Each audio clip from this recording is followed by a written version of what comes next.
offers useful information for you at these websites, massvetsadvisor.com and mass.gov/veterans. To learn more, email the Franklin Post of the American Legion at mapost75@gmail.com. A broadcasting outreach of Franklin. It's 7 o'clock, by the way.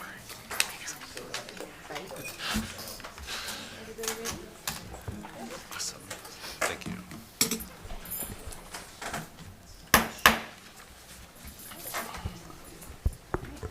Time being 7 o'clock, I call to order the September 13th Franklin School Committee meeting.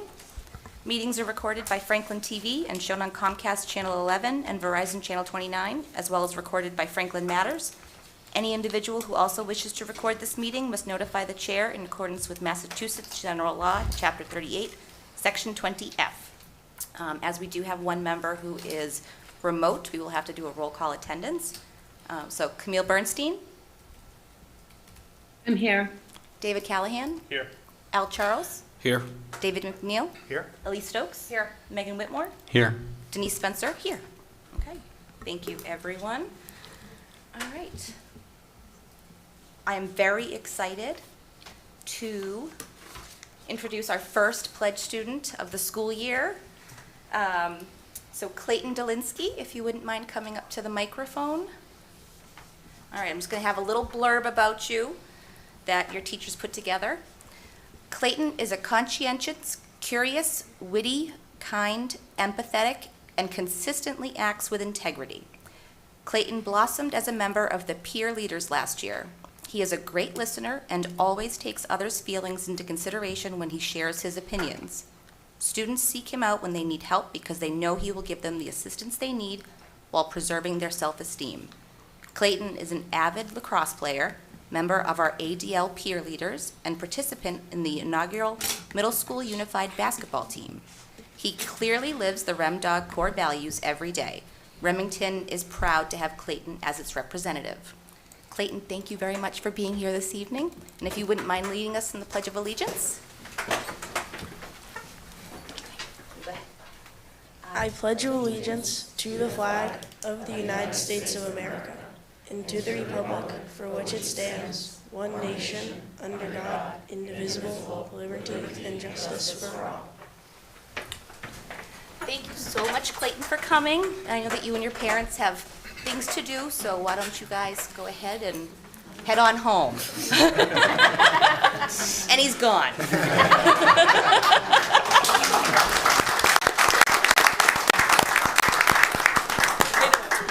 Ms. Spencer, can I make a comment for a minute? Yes. Dolinsky, I heard the name, and I was excited to see. Clayton, your father and I went to school together, and he was a phenomenal basketball player. Oh. And he's a person that I looked up to because I thought he was just a really good human through high school. And it's not a surprise to me that you did the pledge tonight based on what I know about you and your family. So it's nice to see you. And I hope your brother's doing well, too. Okay. Okay, have a good night. I love that.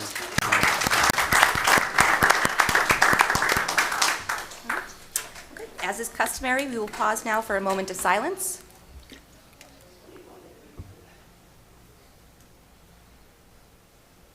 Thank you.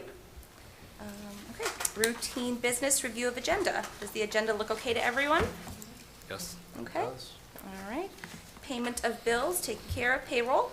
I reviewed the payroll, it's in order. Okay. Our Franklin High School student reps. This evening we have Ahan here with us, our junior class president, if you wouldn't mind taking it away. Yeah, hello everybody. Thank you for the introduction. My name is Ahan Shetty. I am the junior class president at Franklin High. And I just want to touch up on some things going on at the school right now. So we're entering our first full week at the high school, which is pretty exciting stuff. So things are finally getting into flow. Students are back to waking up at the right time and being in school and stuff.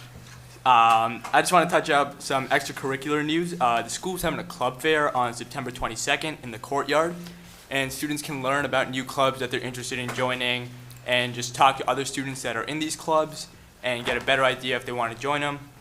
The mock trial team has had an info night. It was last Thursday, and they just got to know, basics of mock trial if they're interested. And also, there's another follow-up meeting for new potential students that have interest and want to join, and if they just want to go to another meeting.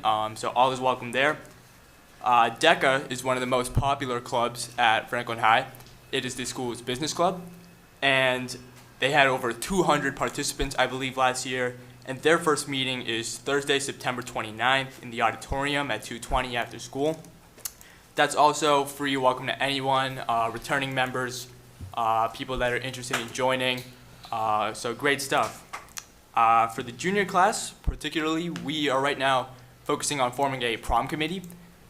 These are a group of students that we want, about 10 to 20, maybe even more, the more the merrier, to help build our prom, which is going to be in May 5th at the Lamberto's Ballroom. So way ahead in the future, but we want to start planning early. And right now, students are, I'd say overall, they're pretty excited.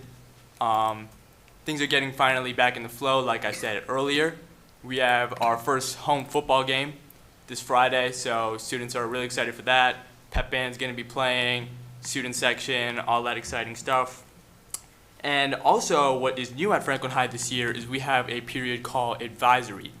And this is typically 10 minutes a day, and it's really just, it's not academic, there's no curriculum. You just kind of spend it with the classmates, which for freshmen, it will be all 4 years. They'll have the same class, same advisor. For sophomores, 3 years, juniors, seniors, etc.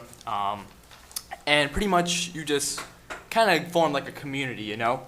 And it's pretty nice because we live in such like a fast-paced school where it's just next class, next class, next class. You know, 1 minute you're doing science, and then next minute you're doing math, and then next minute you're talking about history.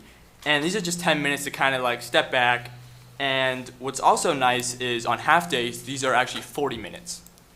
Our first half day is coming up on Wednesday, September 21st. So that is going to be a time where our advisors will talk about and teach stuff that may not be taught in like our class curriculums, but are still very applicable to us. I heard, for example, from one of my teachers, they'll teach how to build a job resume, which is stuff that you might not learn in one of your typical core academic classes, but it's still very useful in our days now. So students are pretty curious to see how that's going to be. You know, they don't know what we're going to do in these 40 minutes, and they're kind of looking forward to see how it's going to go. And then, of course, at Franklin, we love our sports. So football is 1-0. The boys soccer team is 1-1. Girls soccer 1-0. The field hockey team's 2-0. Volleyball had a great win last night against KP. They're 2-0. And the golf team is wicked hot. They are 5-0. So yeah, that's all I have to share with you guys. Thanks for having me again, and I look forward to this great year. We look forward to having you back. Yeah, thank you. Thank you very much. Thank you. Get out of here. Go do homework.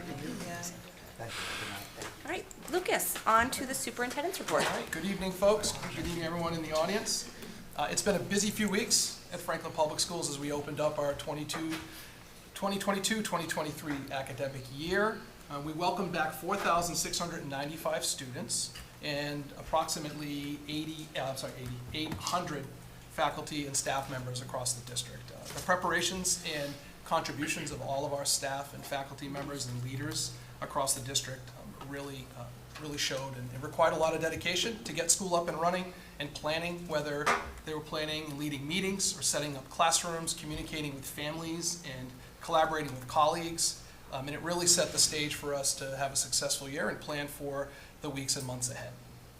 On Monday, August 29th, we began with an opening day for our faculty. We had a light breakfast and gathering, which followed by some opening remarks by me and the staff recognitions for longevity and years of service.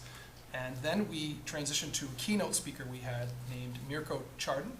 He works for the Novak Education Institute. His main focus and message in the evening was, in the daytime, was really about access for all students.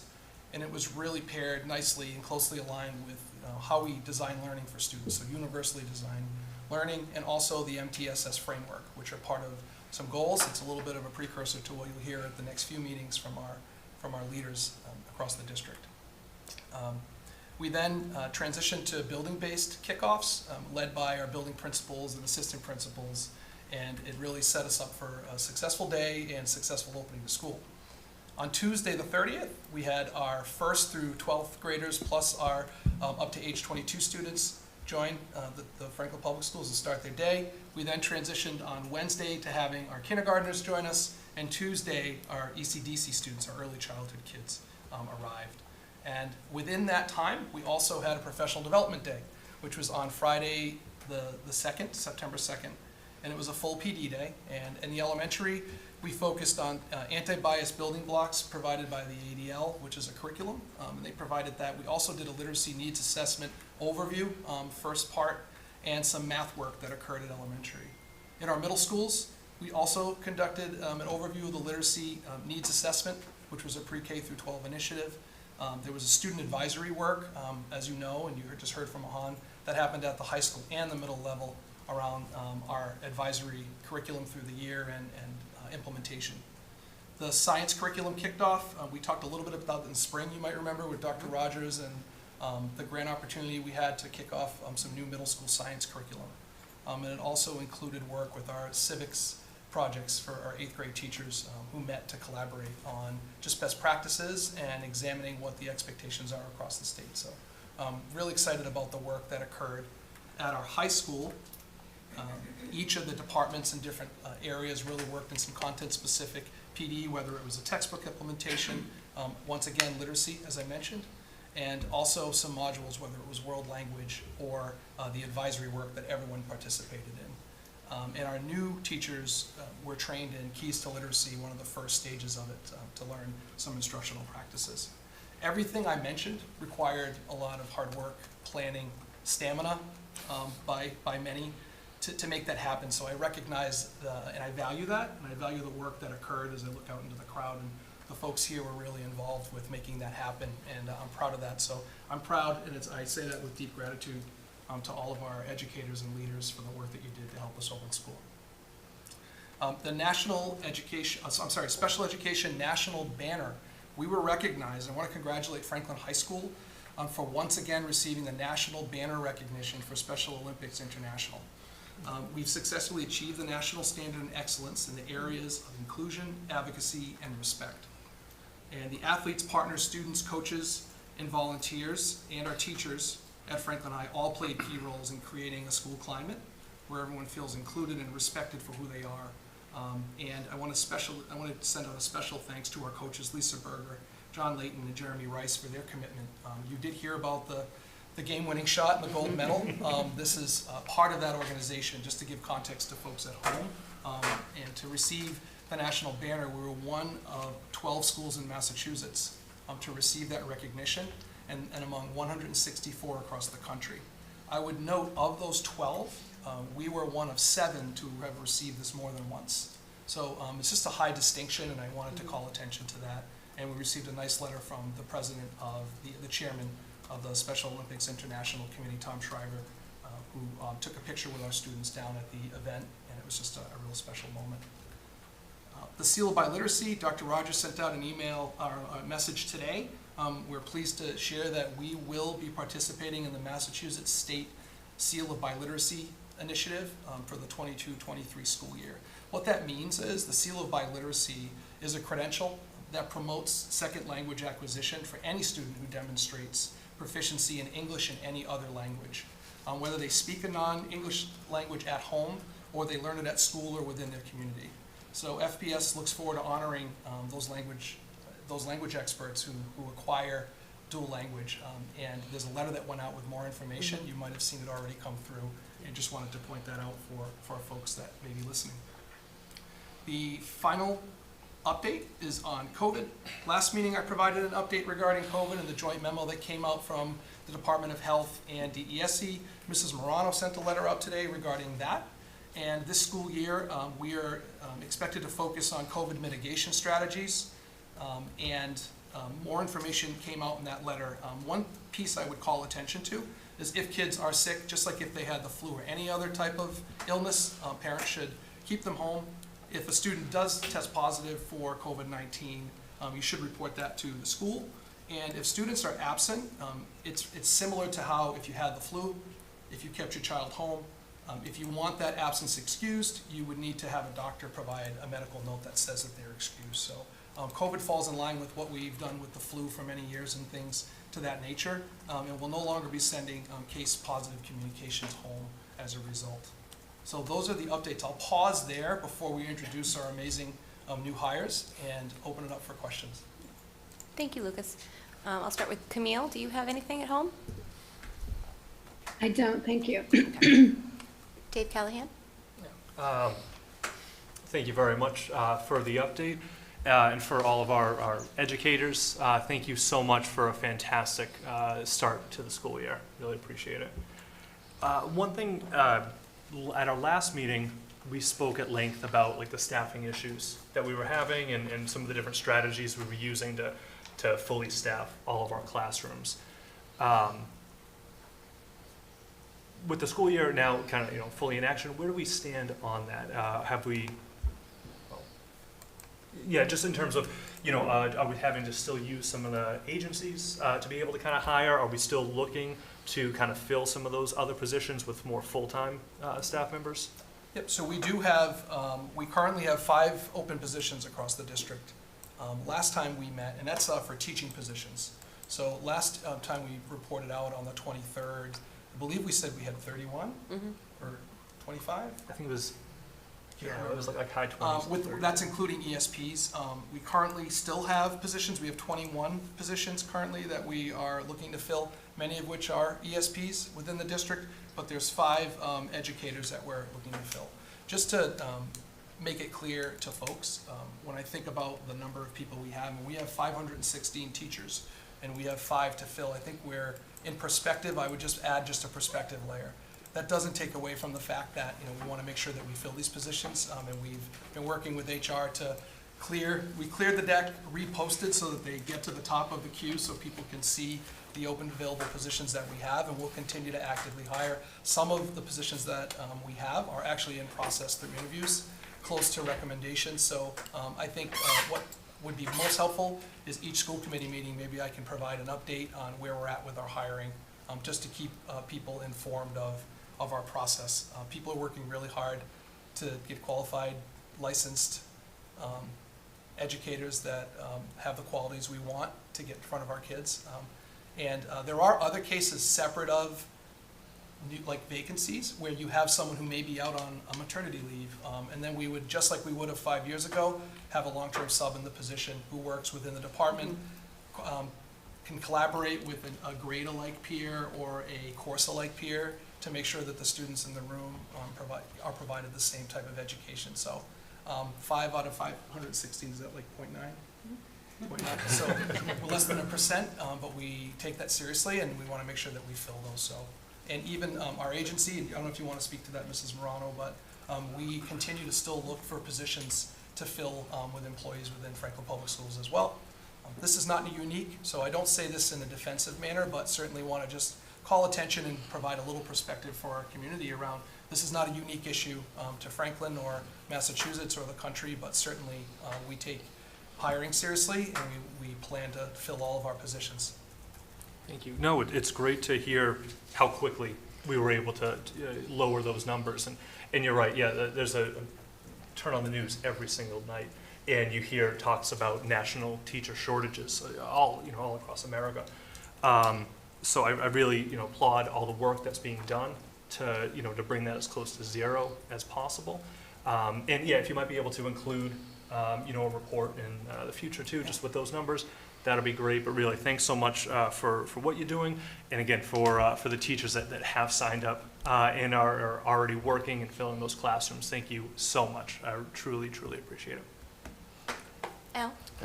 Just to echo, as my colleague had said, thank you for all the work that you're doing. The central office, I think, Phil is doing as much as they possibly can to cover all the gaps that we do have. And we, as Franklin, are in a much better space than other districts, so thank you for that effort. I don't think we'd be there without you. And then same thing for our educators that are here and watching as well. Thank you for all making a great first 2 weeks of school. I can speak for my boys, having a great first experience into the middle school world in fourth grade, and they wouldn't have that experience without the work that the educators have done from what's happening these past 2 weeks, and also what's happened prior to this in terms of all the preparation that you all have done. So definitely not gone unnoticed, and thank you all for all the hard work you do and that you'll continue to do for the district as well. Dave? Yeah, to echo what fellow members just said, thank you for this update and for a great start to this year. Same to all the educators, faculty, and staff here. I was really excited to hear about this Special Olympics national banner. Yeah, that's really exciting to see that the work that we're doing to be inclusive of all our students in Franklin Public Schools is being recognized, and that we're one of 7 schools in the entire country to have received this twice. That's truly spectacular. And then the Seal of Biliteracy, that's wonderful that we're providing that this year. I know just how important and enriching it is for really any person, particularly students, when they can learn a second language and be proficient in multiple languages at such a young age. It's how enriching that is for someone's life. So it's great to hear that we're encouraging that. Thank you. Elise? No new questions. I just do want to echo what all my colleagues said about gratitude and thanks to all the staff. Megan? Yeah, same thing, echo the congratulations. Happy that we're off to a good start this year, and I would think that our students are, proud to be in our school system, and again, also thank the staff for all the hard work that it takes to start everything up, with all the challenges that we're having. So thank you. I just wanted to thank you for the update on the hiring. I know that the central office has been doing an amazing job keeping us updated. Gosh, I mean, since we've been hearing about shortages since the pandemic started. So I know that none of this is new to any of us or really anyone around the country. You mentioned a long-term sub. Could you touch upon what that might mean for a student? They're not just sitting in class watching a movie. They're actually being It's a good question.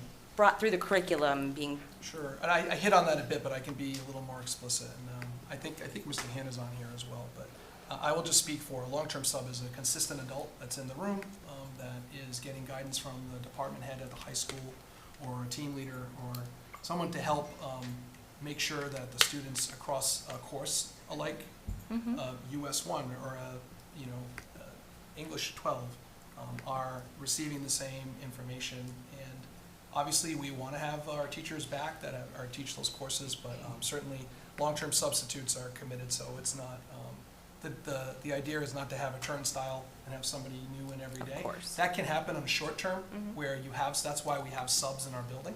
But certainly if we know and we can predict that someone's going to be out, we certainly plan for that and get someone in the room who we feel can do that job at the level we expect, so.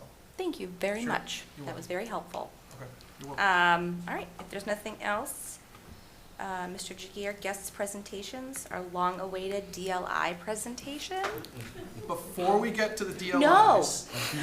I'm going to hold them off for a second because I'm really excited about the report. The report's not over. I have long reports, but it's not over. And I'm Still waiting for the DLI presentation? Yes, still waiting. I'm excited to introduce our newly hired administrative staff, who's here with us tonight, and we've provided an overview, so we'll share that and read. And I've asked Mrs. Morano and Dr. Rogers to help read to introduce some of the folks. What I thought we could do is when you hear your name, if you could just stand up and wave. The camera will pan to you, so maybe you could just stand while we read. Don't and then you dive can like sit Tina when the next person goes. Does that sound fair? Okay. All right, Mrs. Zogby is moving. She's already relocated. Okay. The first administrator I'd like to welcome back is Ms. Stephanie Wasik. She is the principal at Jefferson Elementary School. She's been in education for 24 years. She was in Natick previously, but before that was in Franklin. Ms. Wasik should be standing at the camera next to her. And she has a master's in educational administration and a bachelor's in elementary education psychology. And we asked each of our folks, what are they most looking forward to this year? And Ms. Wasik said she's looking forward to building relationships with Jefferson students, staff, and families. So I'd like to welcome Ms. Wasik back. We're so happy to have you back with us.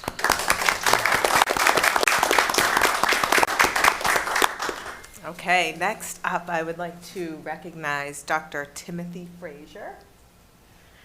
Dr. Timothy Frazier is our newly hired curriculum director for ELA and social studies. He comes to us with 13 years of educational experience from Foxborough Public Schools. Dr. Frazier went to the University of Vermont, attended Western New England University for his master's in curriculum, and received his PhD in educational leadership from Lesley University. Dr. Frazier is most excited to start supporting the growth and development of literacy programming pre-K through 12 in the Franklin Public Schools. Nice.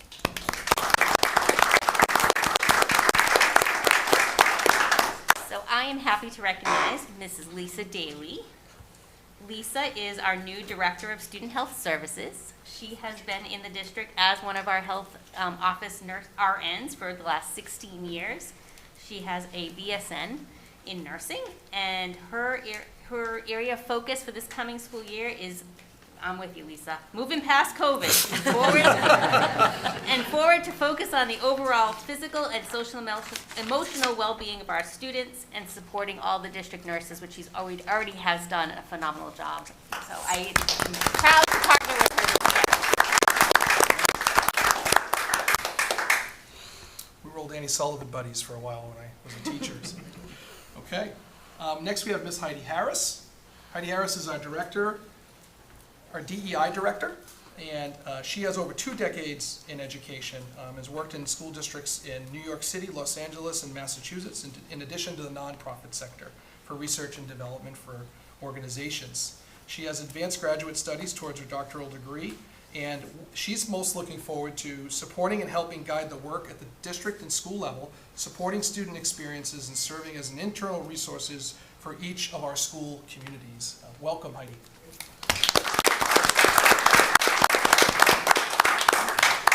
Next, we have Ms. Beth Murray. So I really believe Beth had planned on being here tonight, but she has curriculum night for her 4th grade. Oh, she does. I'm still going to read the wonderful things about Beth. Okay. So Beth is our newly hired assistant principal at Jefferson School. She has 17 years of educational experience. She comes to us from Sudbury Public Schools. She has her Master's of Education in Administration from Endicott College. And she is looking forward to fostering academic excellence for all students by supporting educators' continuous growth in teaching and learning, using student data and implementation of innovation approaches to teaching and learning. So welcome to Beth. Just a fun fact. Yeah. Did we say that No. Ms. Wasik and Ms. Murray were an administrative team? We did not, but you. So they were the principal, assistant principal team at Davis Thayer, and they both returned to work together again at Jefferson. So it's a nice story of coming back together, and we appreciate that. Coming home. Yes. So next we have Ms. Carrie Busavage. So Carrie Busavage is the newly hired assistant principal at Keller Elementary School with 26 years of experience, all of which have been in the Franklin Public Schools. Serving as a literacy specialist at Davis Thayer and Keller for 25 years, and prior to that teaching preschool for 2 years. Carrie has her master's degree in education, and she is looking most forward to continuing the work at the district and school level to develop our MTSS model and practices. In addition, she is looking forward to exploring and collaborating with colleagues in the area of growing and developing student leadership opportunities for all students K to 5.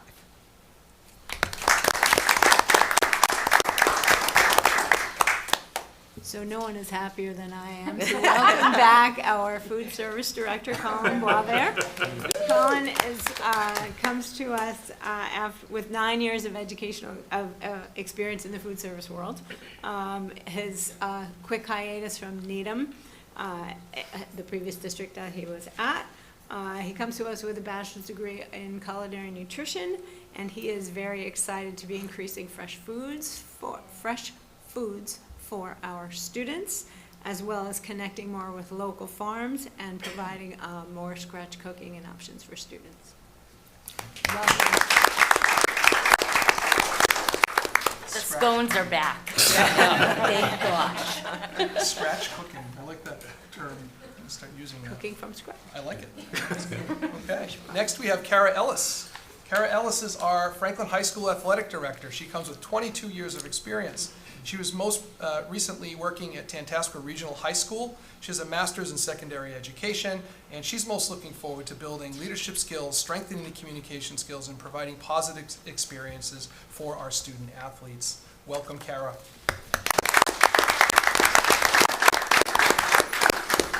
I'd like to introduce Andrew Duquette. Andrew is our new Assistant Director for Special Education at the elementary level. He is going on his 14th year in education. His previous district was Westford Public Schools. He holds a CAGS in educational leadership, and he is looking forward to being a resource to the staff working at ECDC and to the K-5 elementary schools. He'd like to build our capacity to maintain IEP timelines, support families, and provide specialized instruction for our students requiring IEP services. He's looking forward to giving our special education leadership the autonomy and tools to lead the special education department in their schools, and we're so happy to have him with us.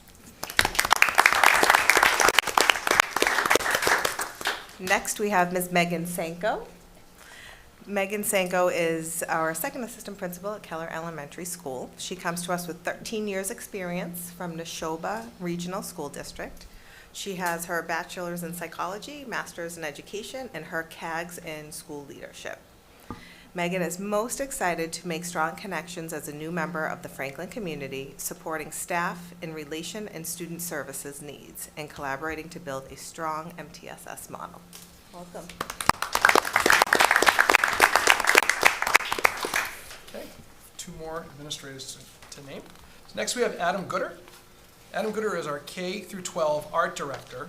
He has over 25 years of educational experience, 15 at the college level, 10 at the high school level. He previously worked at Concord Carlisle, and he has a master's from Simmons and Lesley College of Art, and he went to New York, NYU for film and TV production as well. He's most looking forward to working on the following in his first year. He's looking forward to collaborating with his fellow leaders in the district, particularly around DEI and curriculum. He's looking forward to listening and observing art specialists throughout the district and learning about the great things they already do. And the third is he's looking forward to overseeing collaboration on capstone exhibits like art nights and sharing students' impressive creative artwork in all medias at all grades and all schools in the larger community. Welcome, Adam.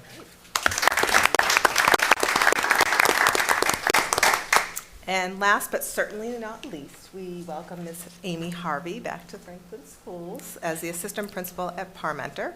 She comes back to us with 30 years of experience in education, 24 of which were at Oak Street in Franklin, and 6 as an ELA coordinator in Sharon.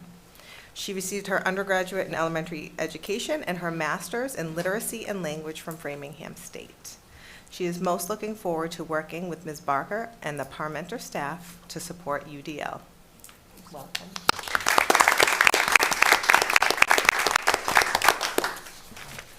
That concludes our welcome.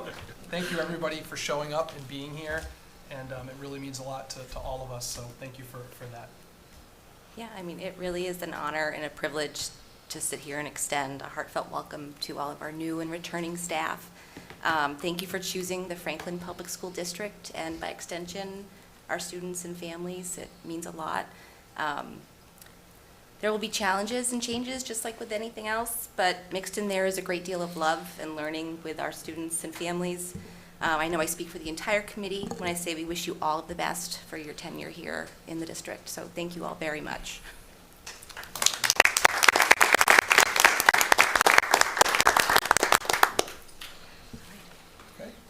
Now you guys can go if you want. Told you. You guys can get ice cream too. I just really want ice cream.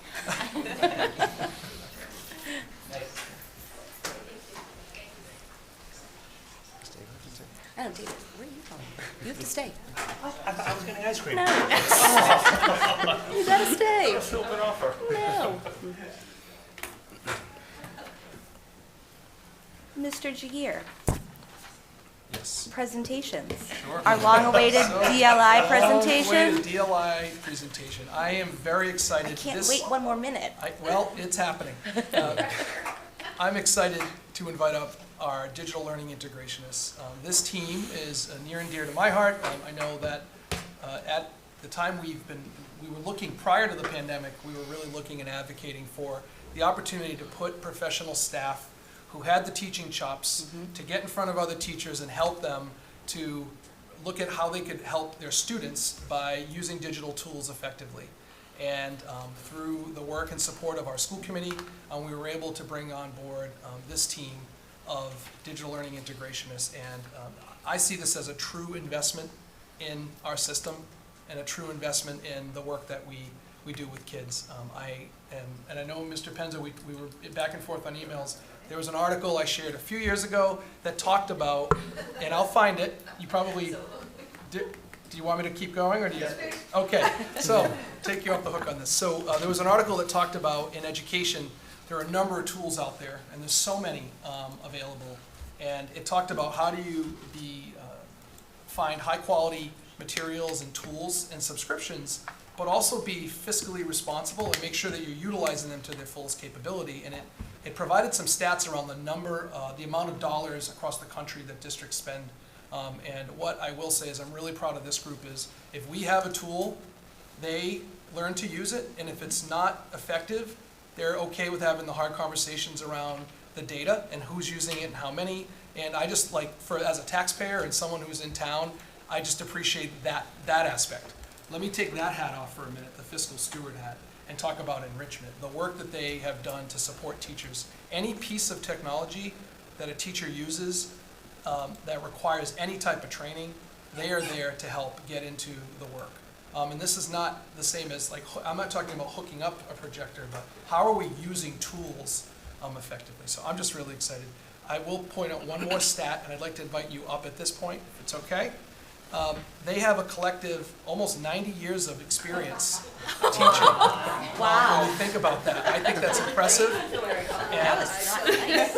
Well, I didn't want to get into the everyone's resume, but I will say collective 90. I hope that was respectful. What I mean is that's 90 years of experience teaching, and the majority of the time they've been teachers. And I've had the pleasure, have worked in this district for a long time. All four of these folks have tremendous reputations among educators as being very, very professional and highly qualified educators. So I couldn't be more pleased to announce and share Allison Finley, Kate Merton, Chris Penza, and Marianne Zogby. John Layton is also part of this in a partial role, and he's not with us tonight, but he is a part of that team as well. So I'll kick it over to you all after that introduction. You don't have to talk about the article anymore, okay? Thank you so much for having us tonight. So tonight, while we talk to all of you, our goals are to have you meet us, learn who we are, hear an overview of the Franklin Public Schools Digital Learning Plan, and understand the progress that we've made thus far and what our goals are moving forward. I'm Allison Finley. We work together as a team, but we have divided up the schools to use our time most effectively. So I'm assigned to Keller, ECDC, and Jefferson. Prior to taking this role last year, I was a teacher at Davis Thayer, teaching 3rd grade, and taught for a year in the Virtual Learning Academy. And I'm Kate Merton. I am working this year at Oak Street, Kennedy, and Parmenter School. And prior to taking this role in 2020, I worked at Kennedy School for my whole career. So this is my 31st year in Franklin, and most of that was teaching 4th grade. I'm Chris Penza. This is my 15th year at Franklin Public Schools. This is going into my 2nd year in this position, full-time position. I work very closely with John Layton at the high school. He's a .2.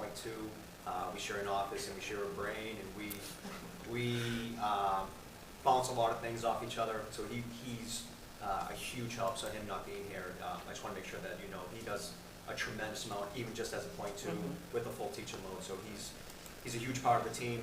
I work primarily at the high school and Horace Mann Middle School. And I am Marianne Zogby. I primarily work at Remington and Annie Sullivan Middle Schools. I'm going into my 3rd year on the DLI team, one of your inaugural members. Prior to this, I was in a middle school math position for 12 years, all of that at the Franklin Public Schools, and we're very excited to move forward. All right, so the next thing we want to do is we're going to start with an overview of our digital learning plan. There is an active link on the objective slide, so you can go directly to that if and when you want. But we wanted to give an overview of our 4 focus areas and then drill down a little bit into each of our focus areas and talk about what has been going on and what we're planning to do in the upcoming year. What are our goals for the upcoming year? And the 4 focus areas are professional development, the DLCS, or Digital Literacy and Computer Science Standards, digital resource management, and technology infrastructure collaboration. Each of those areas are things that we have been focusing on and will continue to focus on. For professional development, our goal is to expand educator proficiency with the use of digital tools to impact student learning. The digital learning standards, there's a set of K through 12 digital learning standards, and our focus is developing and curating curriculum resources to support instruction of those standards in the content area classrooms, as well as working to develop a pathway K through 12 to implement those kind of holistically. And of course, when you have all these digital tools in use in a district, there has to be a piece where you manage them all. So a big focus area for us is managing identifying effective tools, as Mr. Jagir mentioned, but also recommending safe and secure digital tools and resources. And of course, none of this would be possible without a good collaboration with our technology department. Their role is to manage devices and networks and the infrastructure that keeps us running. And when we're implementing these digital tools in that environment, obviously it's very important for all of us to collaborate to make it all happen. So as Mary Ann said, the first goal of our plan, the first part of our plan, it's kind of about teachers, helping teachers so that they can help students within the classroom. So professional development and then technological supports. District invests a lot of money into digital tools and digital resources. Our job is to help teachers and students access those to the best of their ability, and not just access them, but practical application within the classroom setting for assessments, for feedback, for testing, for whatever it is, and to utilize those tools in a way that it incorporates teaching, learning, and all the things that we want as a district for our students. We have done a lot of professional development with regards to full day conference style. We've got a lot of fellow staff members that come and help facilitate a lot of very important discussions.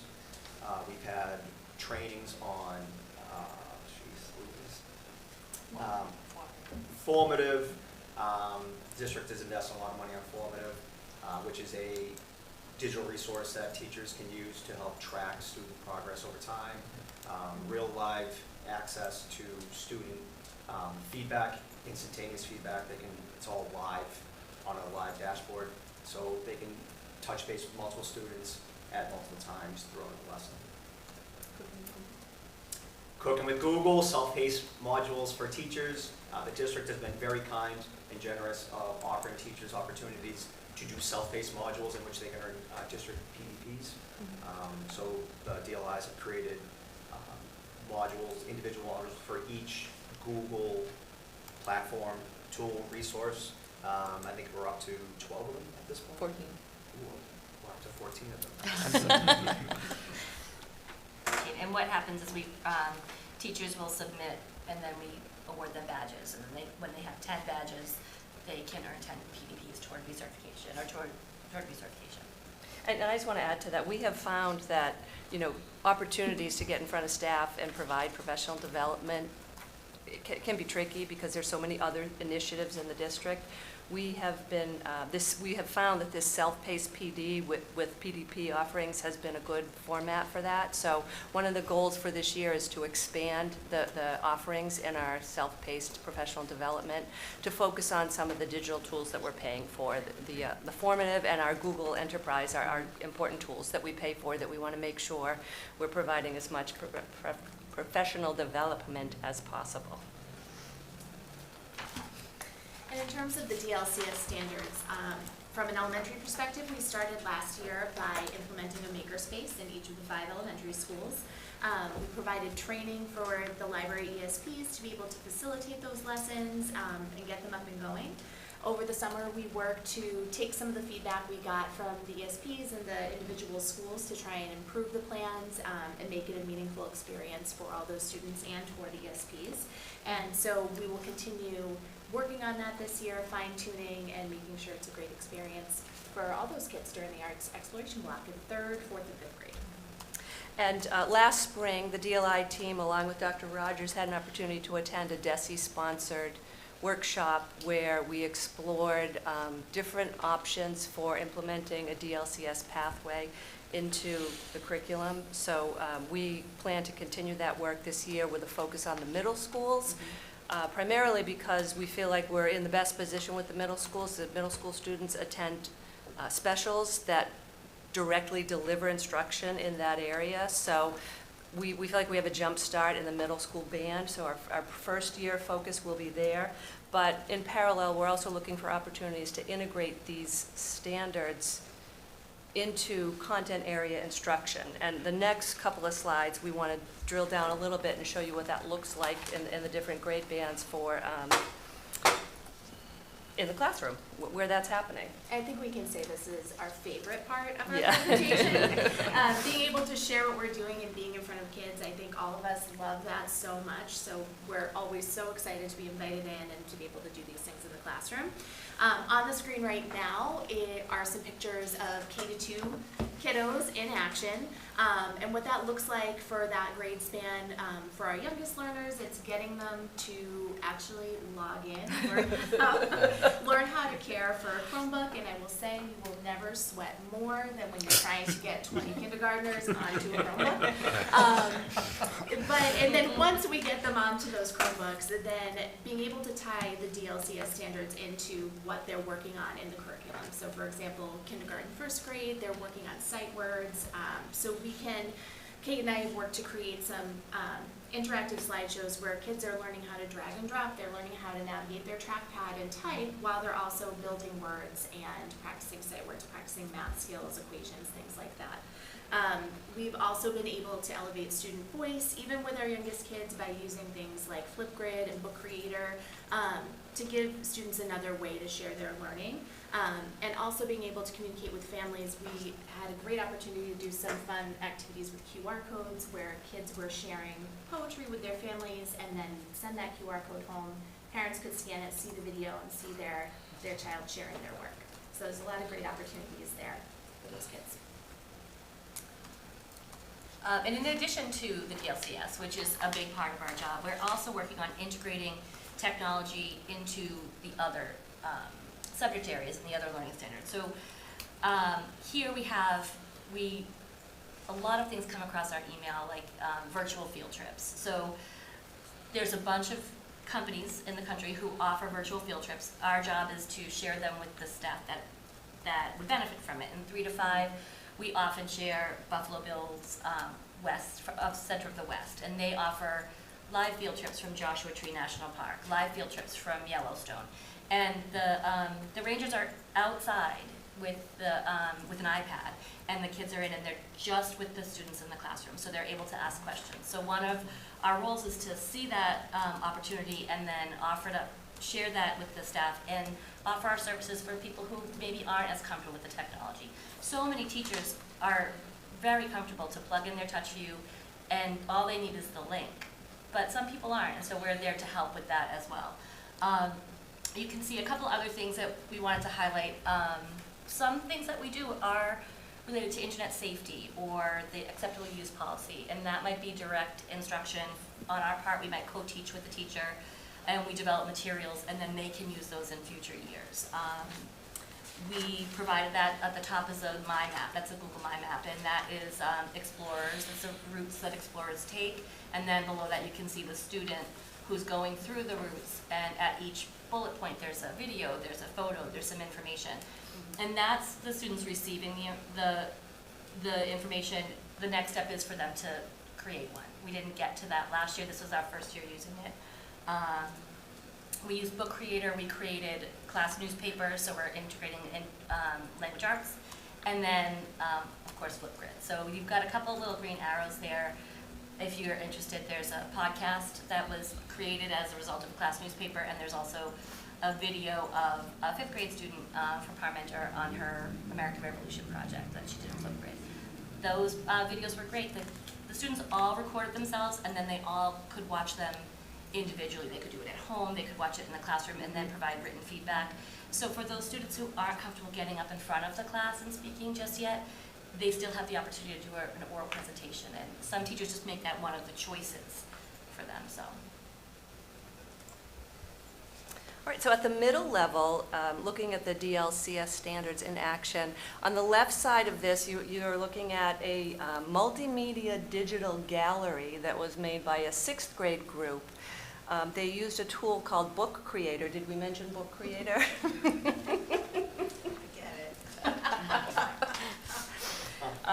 And so these 6th graders, they were in an ELA class, and their content standards were, the goal of the project was to spread a positive message inspired by their study of the book Stella by Starlight by Sharon Draper. So here they're working on their ELA content standards, but integrated in with that is an opportunity to address a couple of the digital learning standards using this Book Creator tool. And what they came up with, the kids had a blast. This was in June, when you would, like late June, when you would think the kids would really be checked out, and they didn't want to stop working on this. The standards that this standard, students will use a digital tool and media-rich resources to integrate information from multiple file formats to design and create a single online artifact. I didn't make that up, that's a digital learning standard. So that's integrated into their work in their ELA classroom, and this is the tool they use to do it. That isn't just an image, not a live link, but if you're interested in looking at some of those projects, they were really fun. When I say multimedia, they were recording voices, integrating music, having animation, like whatever it was that caught that child's interest, they were able to integrate that into their project. And each one was completely unique and really amazing. They sent a lot of great positive messages. On the right side of this slide, you're looking at some 8th graders in a geometry class. These 8th graders were charged by their teacher with to put them in groups to teach lessons in one of their units. So the students had to go in teams and collaborate and develop a lesson to share with their classmates. And in doing so, so they obviously had the geometry standards that they were learning and teaching, but integrated in that, they had opportunities to, here's some more DLCS standards for you. Communicate and publish key ideas and details individually or collaboratively in a way that informs, persuades, and or entertains using a variety of digital tools and media-rich resources. Straight from the DLCS. They're using the touch fuse. They had to get a little bit of training on how to use the touch fuse. They built their projects that had interactive features that students could use to learn the geometry skills. And yeah, that's pretty much it. So that's middle school in action.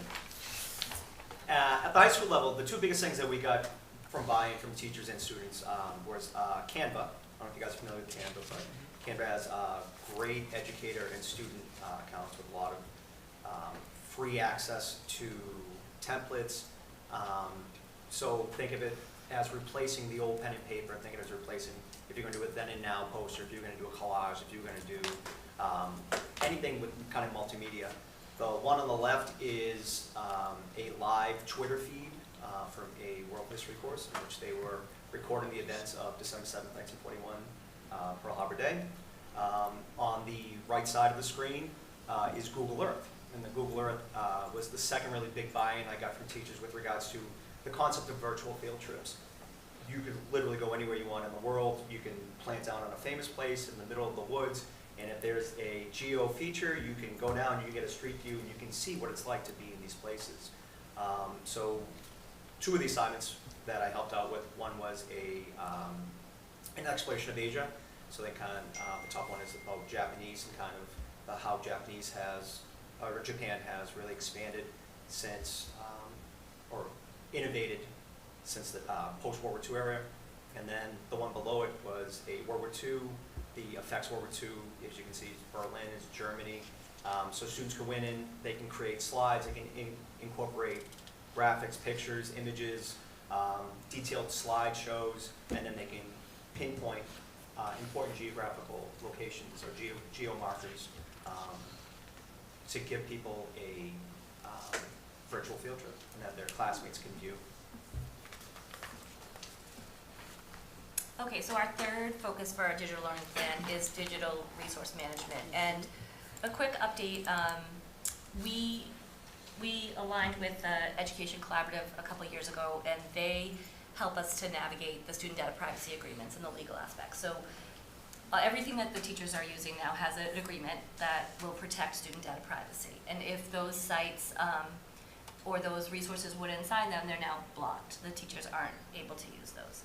So that's been an ongoing sort of a gradual process as we opened it up. And if our firewall does block something, we have established some protocols where the teacher will fill out a form and say, I'd like to use this website and here's why. And that form will go into a spreadsheet, and currently it goes to Dr. Rogers, who will review the academic piece and then review the safety. And if it's okay, we do unblock it. So it's not sort of a hard and fast line, but we do have protocols in place. So we've been working on that for the last 2 years.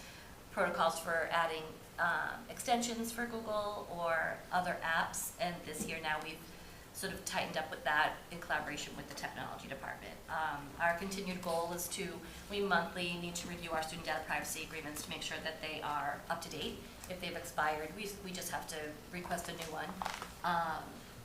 We want to continue to develop systems for evaluating sites and share that information with staff. I think the pandemic has been great for us to really look at digital learning and what is available, and now we can really dig into what's available and what are the benefits of it, and maybe what are some things that aren't so beneficial now.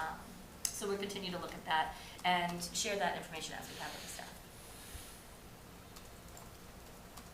So number 4 is technology, infrastructure, and collaboration, and kind of touching base on what Kate just talked about.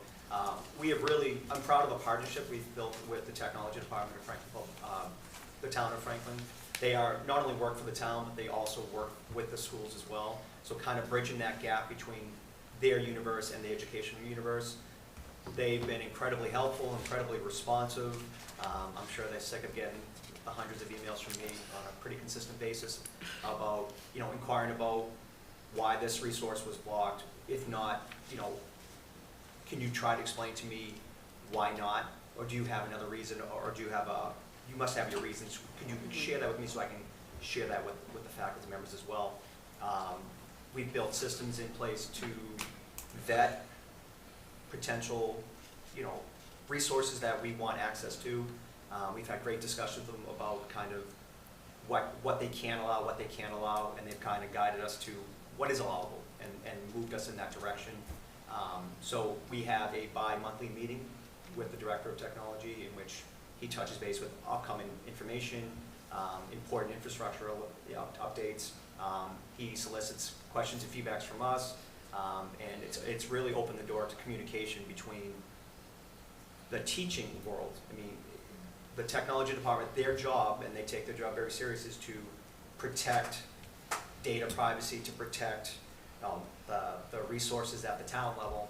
But oftentimes, students and teachers need access to certain things. So they've been very responsive, they've been very helpful in trying to bridge those gaps and find solutions to make sure that teachers and students ultimately have access to the resources that they need. All right. That's it. So, questions? That's everything I wanted. That's everything she wanted. I've been asking for, I don't know how long, about digital literacy instruction for the younger students, and just to see it all come together with this framework and with the DLCS. I'm floored. This is perfect. Thank you so much.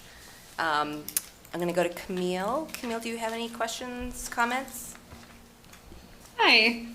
Thank you so much for the presentation. I was happy to hear about the protection of student privacy. I think before a lot of those measures were put into place, schools would be excited to use these new programs and wouldn't really realize how they were, making companies wealthy off of our kids' information.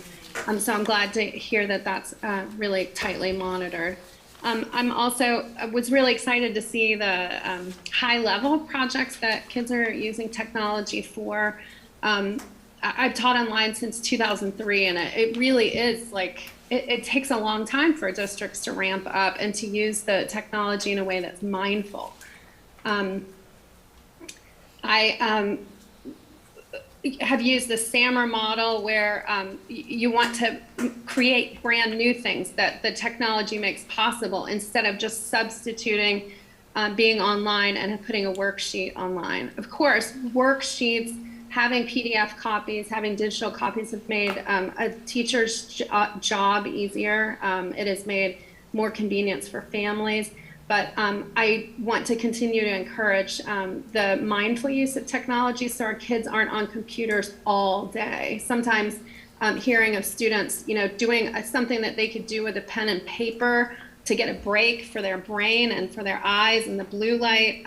We just want to make sure that we're doing those sorts of really being mindful about whether it's something that you need the computer for or if it's something that could also be done on paper. I don't mean to sound like a Luddite or old school. I just get concerned when, I hear of kids coming home and they're like, yeah, I was on the computer all day, and that can't be good for their eyes and brains. That said, I'm also excited about the modules for teachers. Anytime teachers can work within their own needs, their own interests, and also their own excitement about technology. And when you have a top-down, everyone must use this one thing, that doesn't work well in the classroom. So I absolutely am excited to hear from you and support all of your efforts. Thank you so much. David Callahan? Thank you. Thank you very much for the presentation. I know so many of the tools and the opportunities they kind of give to the kiddos, like the Makerspace. My daughter came home just so excited and so jazzed about everything with Makerspace. And when we were doing the walkthroughs of the schools, I remember seeing some of the areas that they kind of sectioned off for the Makerspaces, and you saw just incredible projects already kind of coming out of that. It was spectacular. And I also just want to kind of echo what my colleague said too, just about the student digital privacy. And so I'm really glad to hear the steps that are being done to secure the students' privacy. I just want to confirm too, I know kind of talked about blocking websites and like Google Chrome extensions. Does that still kind of expand to pretty much all digital resources, apps, programs? It's not just websites that we're protect. Okay. And if somebody wants to use something that we don't have an agreement for, it doesn't mean the agreement doesn't exist, and it doesn't mean that the company won't sign it. It means we haven't initiated that yet. So oftentimes people will say, I'd love to use, some stuff came up this week, and it turns out that we just needed to let them know, and within 24 hours we had an agreement signed. So, but yes, it's any kind of digital tool. Wonderful, thank you very much. And if in the event we run up against one that a teacher wants to use and it's for some reason they don't sign an agreement and we consider it to be not a secure application, part of our role is exploring alternatives for teachers that are safe and secure to accomplish the same task. Oh, okay. And the great part of being a part of the consortium is that other school districts have already vetted it, they've already read all the language, and their lawyers have already, they paid their lawyers to do all the work, so we can piggyback on a lot of those agreements. So. And just to piggyback off what Mary Ann said, just looking not only for student data privacy, but also just to make sure our infrastructure runs well, just looking for redundancies among apps that we're using and trying to streamline what we're using for teachers to make it data privacy safe, infrastructure safe, and a quality instructional resources. Yes, we want to make sure, there are lots of things that are safe and they're not stealing your data, but are they really worthy of our students' time? Is it an instructional resource that has merit? Thank you very much for the clarification. I truly appreciate that. Thank you all. Thank you. So just to remind folks, the DLI didn't start off as a fully funded program. We had extra funding and it was temporary, and we took an attempt to bring this together and see what we got for return on investment.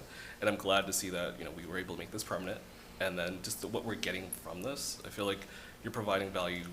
You're to the teachers, as you said, to the students, and I think our community should understand that sometimes we have to go out there and try something different, and we don't know what we're going to get, and this is just amazing work, and we should continue to do so because it pays dividends.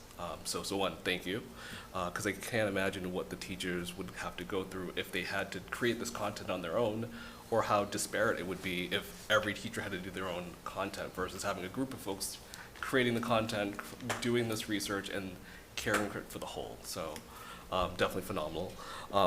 Things I loved that I heard and saw was around the way we're involving our students with technology. I think one of the things that we heard throughout the pandemic was the loss of learning, and I feel like by bringing technology into the classroom, we're not taking for granted that the kids can grasp it. We're now giving them direction, guidance, and they can use this in the classroom and then also take it at home to supplement what they've learned, so that whatever perceived loss they may have, they can build it up at home, and if they have a knack for technology, can run with it on their own without that teacher and really build upon that. So I think that's a great opportunity for growth. The virtual field trips, great, I love that. I didn't realize that we had it was an individual park ranger that would actually take the class. So I think that's something phenomenal. I think when people think of virtual field trips, they think of, okay, we're watching a video, and it's not interactive, and I think this really brings the students in. But it gives us a bang for our buck. So once again, the value that we're getting out of it, and I think if we put out the funds out there, we will get a lot more in return. I guess for me, with all the work that you do, how are you at capacity? Like, are you to the point where there are things that you can't do, and if we had more resources that you would do more of, or are we in a space that, we're managing and maintaining? I'll start. I work in 3 elementary schools. I spend a day and a half in each elementary school, give or take. We meet on Tuesday mornings for an hour, and then we sort of fill in with meetings. As far as that capacity, it ebbs and flows. There are days when people will call me and say, there's no time in your schedule, I really need you to come today, but I'm not available because it's a day and a half. And there are times where I have more time to work on the administrative things, the data privacy. Right now, it's a lot of kindergarten and first grade logging onto Chromebooks and getting ready, so it's pretty busy right now, I would say, Allison. I guess I would add to that working in 2 middle schools, the needs do kind of fall into the same category.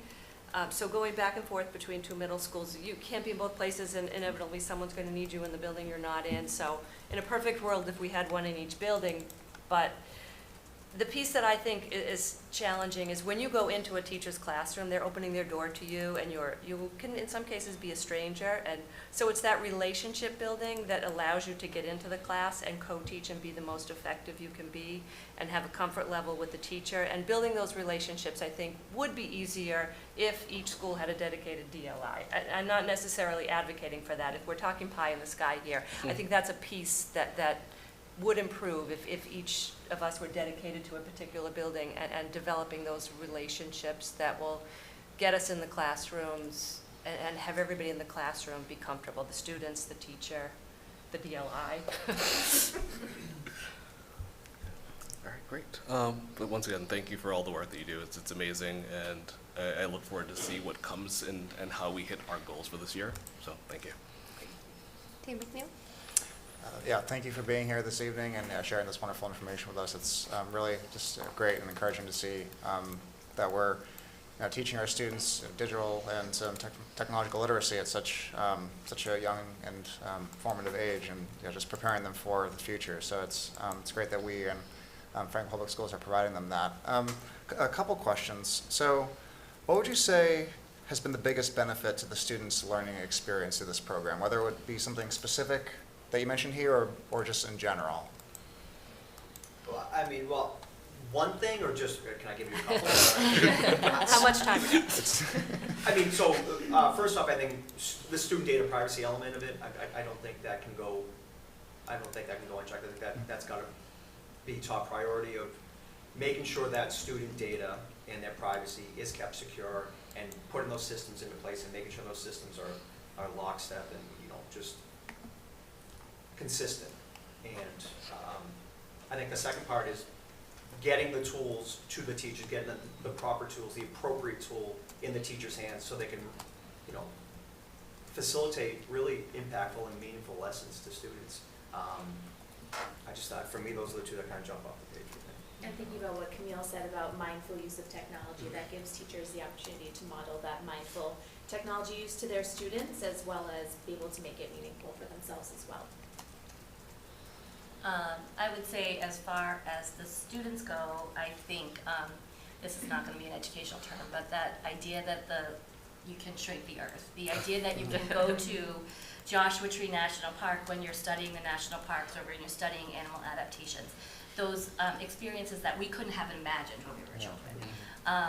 The idea that you can talk to a classroom in another state and practice your map skills because you're talking back and forth and you're using the vocabulary, but it's just beyond what we can imagine. And I think that impact on student learning is hard to quantify, but I think their experiences in the world are just so different from ours. The idea that a student can read a poem and send a QR code and that can go to their parent or their guardian and they can share it with their grandparents and everyone's seeing these things and the children see the power in that and they make those choices. So I think that would be my elementary. It's hard to pick just one, but I think one of the things that jumps out at me as beneficial to the students is with technology and these digital tools, teachers are able to provide individualized instruction for students in a way that they just simply could not do without digital tools.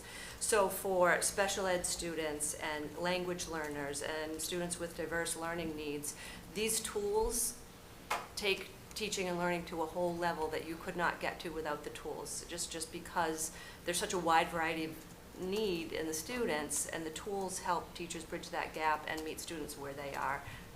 Very powerful in that way, I think. Excellent. That's really encouraging to hear. Thank you for sharing that. A second question, of the goals that you mentioned for the coming year, what do you believe is going to have the biggest impact on moving the program forward? I would say the professional development. I would say the formal professional development, our conference style, and the professional development that happens naturally when we're in classes working with technology with the students. I think, as I think Al, you said, teachers are busy. They're really busy, and technology changes so quickly that it's just to plan for a day and then try to learn something new and try to choose what the right thing to use.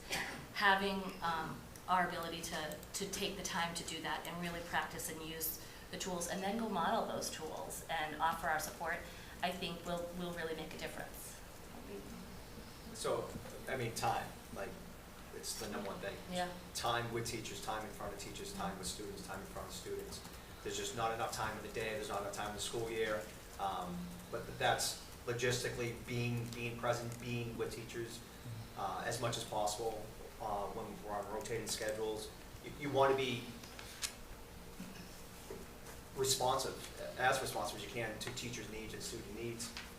And sometimes being in different buildings is a little different, gets a little tricky, or their schedule's not quite lining up with your schedule, or just trying to get enough time to fit everything in.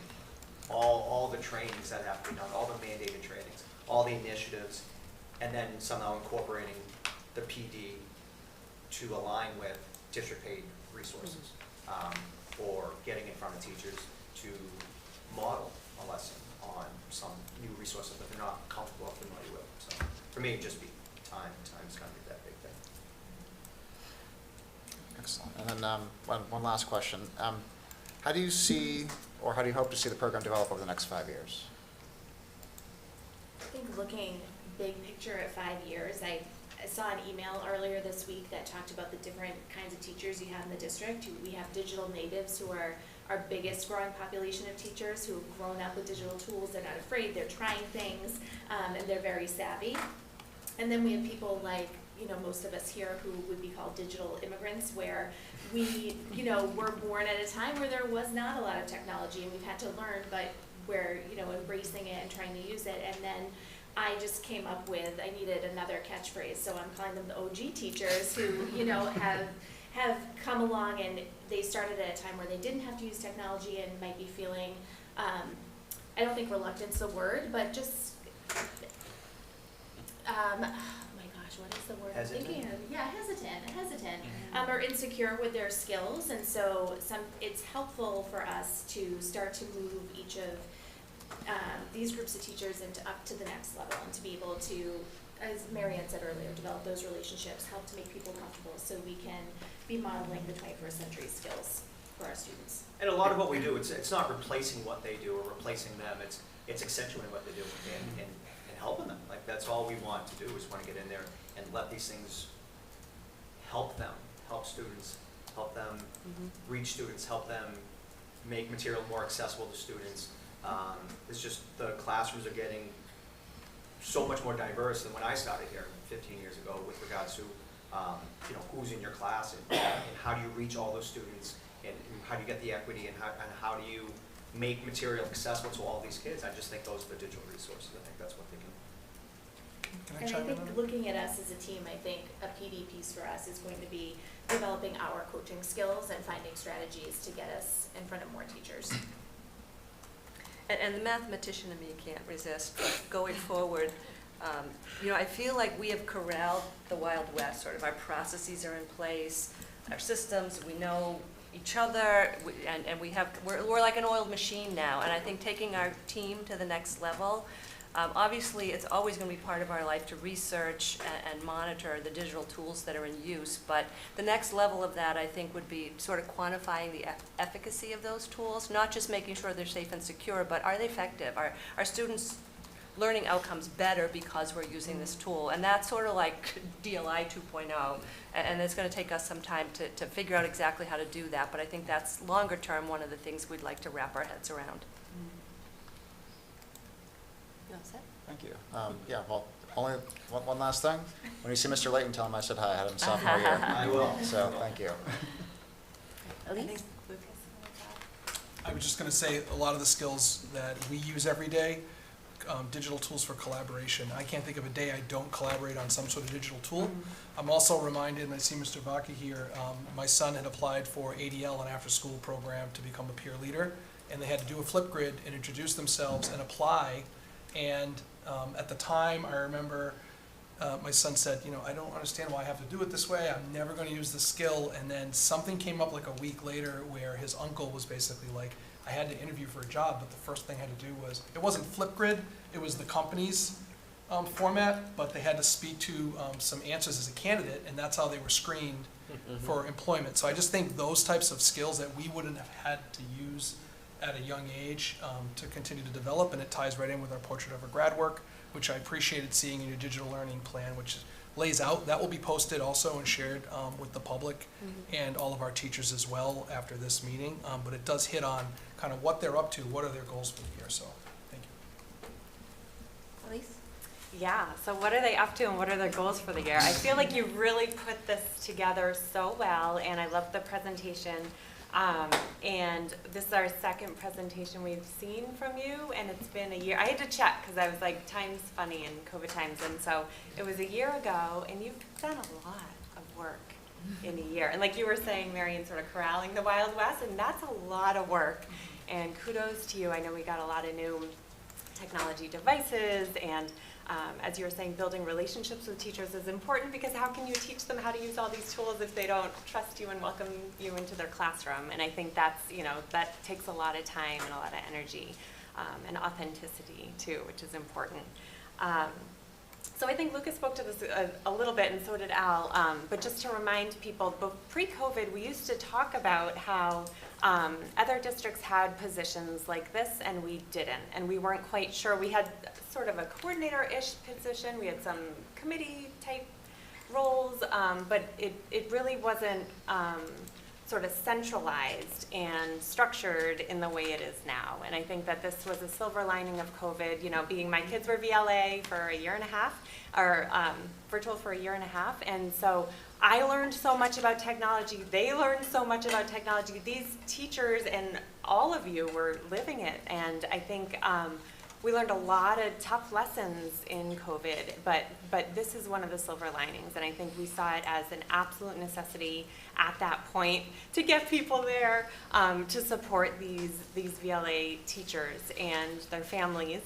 and the students. And just the fact that I think you all explained really well from your different perspectives, different examples, different levels of really the types of work that you do. So you're integrating digital learning into our classrooms. And so the teachers are teaching just like they always were, but you're just enhancing it and making it a little bit flashier and more fun and faster. And like you're saying, we could have read about Joshua Tree in a book.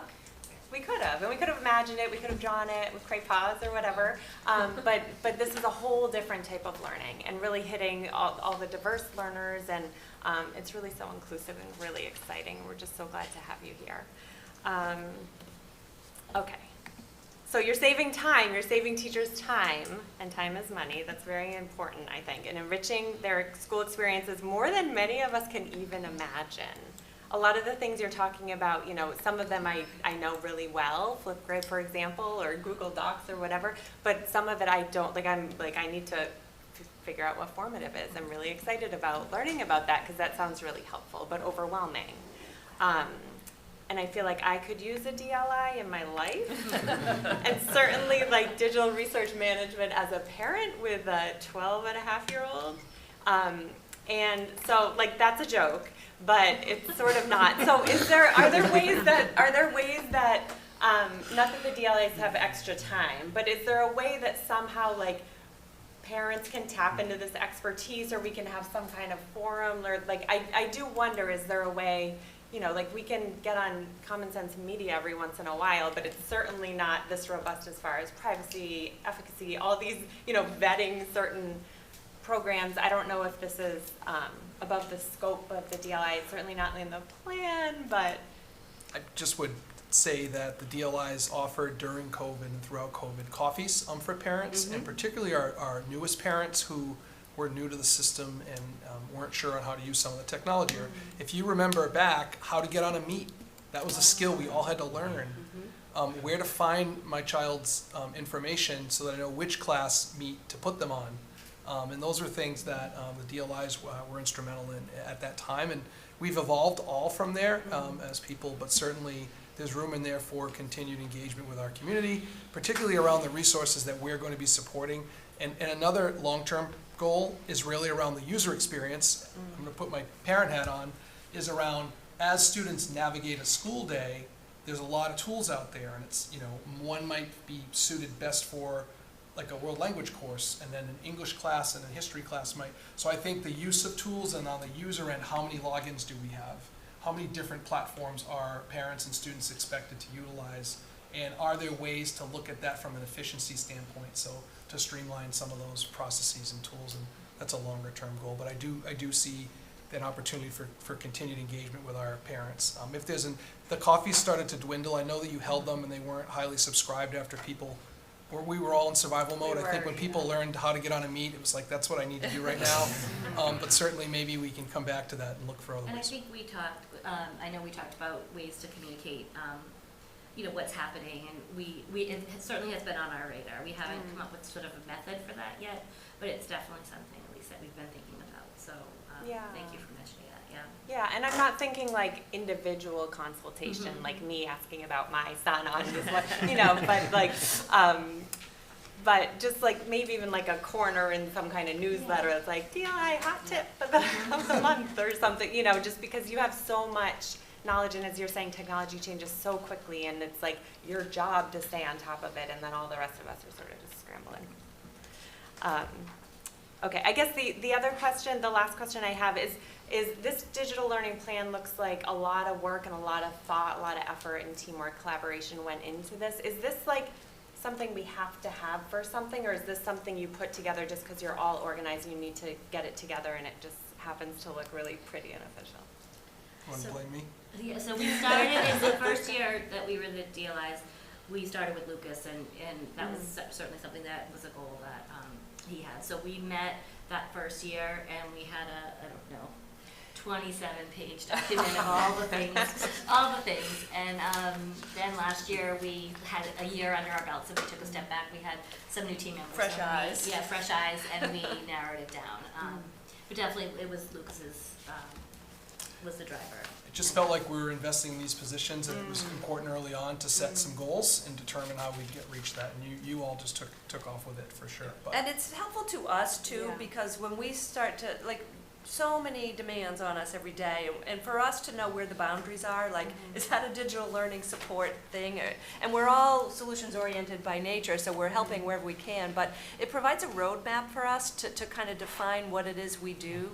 And that's really helpful to us, where these are relatively new positions, and we want to understand what's expected of us in the schools, and communicate it too. So now we are clear on what it is we're providing, and people can see that as well. If you looked at the job description, there's 30 bullets, things that we're required to do. And to try to wrap our head around it and to try to make it cohesive and to kind of get on the same page, it was, all right, so what's our action plan? Like, how do we take our position and make it applicable to school committee, like, so that you understand what it is that we exactly do? How do we make it applicable to the schools, to the principals who are going to try to facilitate and utilize us with their teachers? And how do we make it applicable to the teachers so they know, what do we do? Like, do we come in and fix their Right. devices? No, not really. That's not what we do. Where we can help you utilize those devices, but it's more about the practical application of everything that goes on into teaching a classroom. The teaching, learning, instruction, feedback, assessment, everything. So it was a labor of love. Well done. We appreciate it. Thank you. Megan? Yeah, thanks so much. This is really important service that you guys provide for the district. It's great to have a team of people developing these and sharing that knowledge and building relationships with the teachers, because there's no doubt this saves time and enhances the the learning for the students. This translates into more education and career stuff for the kids as they progress. And I just want to sort of add, when I was in elementary school, our digital learning was at Apple IIe with Oregon Trail and Word Munchers too. Teaching. Thank you guys so very much. This was really wonderful. Thank you. Thank you for having us. Now you guys can go get ice cream. Ice cream. Not you, Dave. This is Tina, right? That stays. Mr. Jagir, we have discussion action items. Yes, I do.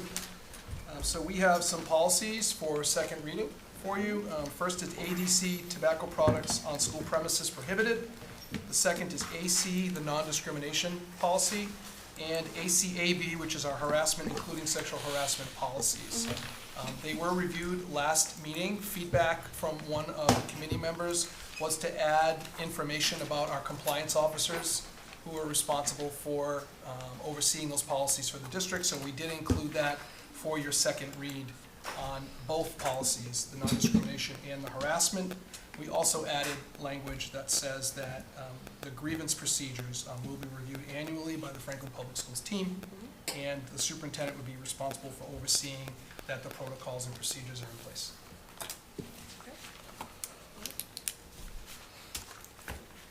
Any questions? We'll have to have a motion in a second before we have discussion. So I recommend adoption of the following policies as discussed. ADC, tobacco products on school premises prohibited, AC, non-discrimination, and ACAB, harassment, including sexual harassment. Okay. Is there a motion to adopt policies ADC, AC, and ACAB as discussed? So moved. Is there a second? Second. All right. Discussion, questions? Camille, I'll start with you. No. Dave Callahan? No. Al Charles? No questions here. Dave McNeil? None from me. Elise? Nope. Megan? No questions. Okay. All right, so seeing none, vote will come on the motion. We're going to have a roll call vote. Camille? Yes. Dave Callahan? Yes. Al Charles? Yes. Dave McNeil? Yes. Elise Stokes? Yes. Megan Whitmore? Yes. Denise Spencer, yes. All right. The next set of policies, we're recommending the elimination of our R1 and R2, which are basically like addendums to those policies you just approved, which are the non-discrimination harassment. They're ACAB-R1 and ACAB-R2. The purpose is to, I included in your packets, to replace those with procedures that outline the policies more clearly and provide, these would be front-facing documents that would go to the public.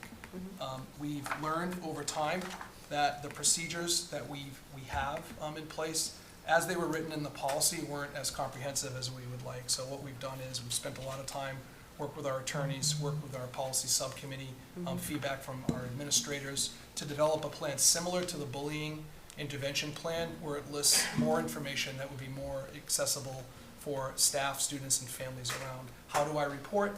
What happens when I do report? What would an investigation look like? And then what steps could take place to lead to a determination? So we've listed that out more comprehensively, and that's the goal, to mirror, they'll have a bullying policy with a plan, and also have the two policies you just approved, which are the AC discrimination, non-discrimination, and the ACAB, which is your harassment policy, and these would be paired with those. Okay. So I will recommend approval. Nope. I'm sorry, recommend eliminating the following policies as discussed: ACAB-R1, grievance procedure for complaints of harassment and discrimination, and ACAB-R2, grievance procedure for complaints of sexual harassment under Title IX, and the Education Amendments of 1972. Is there a motion to eliminate the following policies, ACAB-R1 and ACAB-R2 as discussed? So moved. Is there a second? Second. Okay, discussion, questions, Camille? None. Dave Callahan? Yeah, one other thing too, I just wanted to touch upon in the preceding policies. We also kind of added language that these policies, these procedures that we're looking to kind of implement would be reviewed annually. So there's language within the policy itself that is going to kind of force everybody to be transparent and continually look back and make sure that everything is up to standard. So, but otherwise, no other discussions. L. Charles? No questions. Dave McNeil? None for me. Elise Stokes? No, but thanks, Dave Callahan, for clarifying that. I think that's important. Megan Whitmore? Nope. Okay, all right. Vote will come on the motion. We'll have a roll call vote. Camille Bernstein? Yes. Dave Callahan? Yes. Al Charles? Yes. Dave McNeil? Yes. Elise Stokes? Yes. Megan Whitmore? Yes. Denise Spencer? Yes. All right. Moving on to discussion only items, Mr. Chair. Okay, so we have just the review. I referenced these during that vote for elimination so that you had context to not just removing a policy without having a procedure to back that up. Our next plan is to post these and make these public and alert our community that we have these particular policies, and we'll update those, and we're going to combine these procedures. Thank you, Mrs. Morano. We're going to combine these procedures with our bullying and have it all on one page so that it's clearer and more easily accessible for our staff, our students, our families to have that. And just wanted to point that out in the discussion only so that it was clear what we're going to do. Okay. And then item B, we are so eager to hear more about your transition plan. I am excited to share with you. I have a transition plan that I'll share with you now. I'm excited to welcome Dr. Michael Sullivan, who is my coach. You may remember from last meeting we talked about I've been assigned a coach through the new superintendent induction program, and Michael has agreed to join me here to share a little bit about the program, and then I would share a little bit about my transition plan with you. And I'm just excited, and I'm grateful that you came to join us at the meeting and observe. And I'm being observed like a teacher would. So, just appreciate the time, and I'm excited to have you come up and speak. All right. Is this microphone good place to be? Thanks for having me. So yeah, Michael Sullivan, retired superintendent, and I'm from the western part of the state. I was a coach for Gene Sullivan at the Bi-County Collaborative nearby here the last couple of years. So I live in Northampton, so this has worked out in that way, up and down the Connecticut River for 32, 33 years or so. Anyway, the program, if you've been on the school committee a while, you might have seen an earlier iteration of this, but it's been around for 13 years. And the point of the program is to support new superintendents with really best practices. We are highly focused on trying to help new superintendents themselves be focused on having all students learning at a high level. So even though we've all dealt with COVID the last couple of years, our mantra is kind of like, let's get back as much as we can to advancing equitable learning experiences for all kids, trying to keep our eyes on the prize about that. Which means we help new supers try and think and plan strategically, which includes starting with an entry plan to get to know their district thoroughly. Even if they've been in the district for a while, they're in a new seat, hearing things, new things from people and from different perspectives. So we want them to kind of take the time, go slow to go fast is one of our sayings. So that's what the entry process is about. And then later in the wintertime, Lucas will probably be sharing with you and with his leadership team kind of entry findings that he's got about what he's observed, what they've looked at in terms of data, qualitative and quantitative, and then use that information to be a foundation for forming a multi-year strategy going from there. Probably work that will be occurring, typically next spring and summer. So. Anyway, so that's part of the work. There's also the work of trying to improve the skills of one's leadership team and all the stakeholders, the faculty leaders, the professional staff, and so you just saw a really good example of that in action.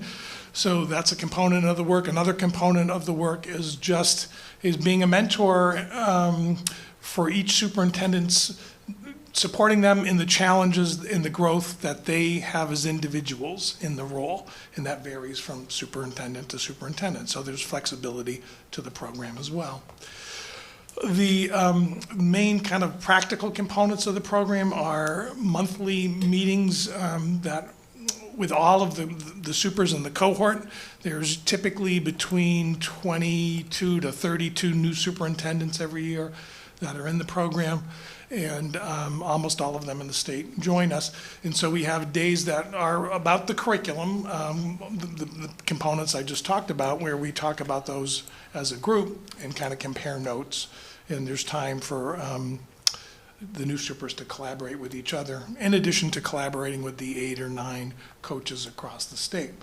The second and probably most important part of the program are the individual meetings between the coach and the new superintendent in the first year. Those can be up to 6 hours a month, which are not just meetings between the super and the coach, but also attending leadership team meetings and also going to observe classrooms in action together and to meet with principals and kind of observe and support the superintendents as they support the principals supporting their faculty. So there's this whole crazy chain of support and adult learning that we're trying to advance.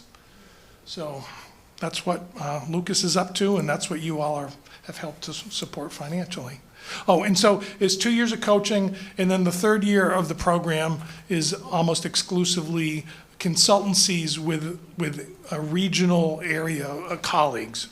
So that's a little less intensive, and it's kind of like saying, all right, now you all support each other together without a lot of coach intervention. So that's what we're up to. So. Any questions for? Well, I was going to ask you that. I wasn't sure if you wanted Dr. Sullivan to answer questions now or after your transition plan. I didn't know if you. I can do He either. could leave. I don't want him to stay. He just said he's from far away. He wants It's to eat good. ice cream. He might, yeah. I believe you're here to be a part of Sure, this. sure, absolutely. So we'll be mindful of that. I won't spend 2 hours. I'll keep it to 1. Okay. And, All right, so I'll stick around. We'll get you right before 1.9 hours tops. you could probably get ice cream and come back Monday. Basically, the transition plan, and I will be sharing this out with our community, just hits on, we've been fortunate in Franklin to experience stable leadership over the years, and my hope is to continue that stability and transition into this role. I'm continuing to learn as an educator in this new perch that I have and develop my skills, and there's certainly areas of growth that I'll continue to try to develop as I continue. Basically, the overview, I talk about my values and what I believe about education, and A few things I would highlight is I believe that students are at the center of our work. We've been demonstrating that in this district for years, and relationships matter. And we have a collective responsibility to support kids, and ultimately high-functioning teams are rooted in respect and integrity, which are fundamental to that work. Two areas I would focus on. One was because I'm transitioning, it was about sustaining momentum in the work that we're doing and not putting together an entry plan that wasn't authentic to kind of my role in having transitioned from within the district. So trying to focus on sustaining momentum, but then also setting priorities for the future. So I've set goals. I've begun transitioning since I've been appointed, meeting with different folks. That will continue through the time, and Michael talked about that, to engage with stakeholders throughout. Reviewing our data and documents. I've listed some of that information in my report. Visiting with schools. Michael mentioned getting to schools with principals, and I know that you're going to be joining me for some of those. And also working within our leadership team to continue to grow and move our district forward. So I try to align a transition plan closely to what we're doing as a leadership team, so that it wasn't a one-off where I'm doing this work kind of in a silo, but it's connected to a bigger idea around our district goals. And we've begun that work, and we have some real momentum. And you'll hear more about the district plan in future meetings, the next meeting, and then school improvement plans. So I thought the closer we're aligned that way, my findings, I would hope, would translate to being shared with our team, school committee, and then find their way into some of the work that we do moving forward to set goals for kids. So that's basically an overview of the plan itself. And at this point, I would open it up to any questions you may have for me or for Dr. Sullivan. Okay. Camille, I'll start with you. No questions right now, thank you. Thank you. David Callahan?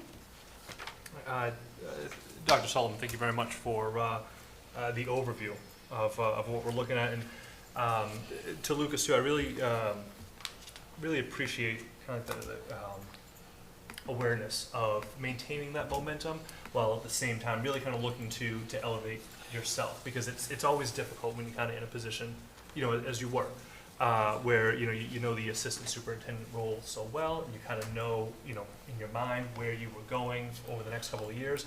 But obviously we got to ratchet that up in the new role, and so I'm glad that we're kind of really kind of keeping all the work you were already doing moving forward while kind of looking to, like I said, to really ratchet that up. So, and I look forward to really kind of taking a look at these the findings in the future. Thank you. Al?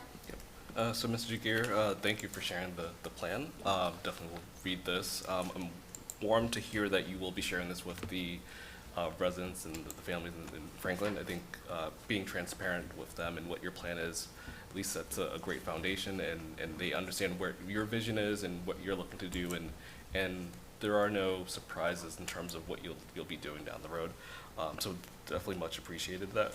I guess for Dr. Sullivan, the question for you though is, as a school committee, how can we help Mr. Jagir be successful in his transition? Is there anything that we can do in particular, or just from your expertise? Thank you. Thanks. That's a great question. There's obvious ways that it's great to be generally supportive where you can.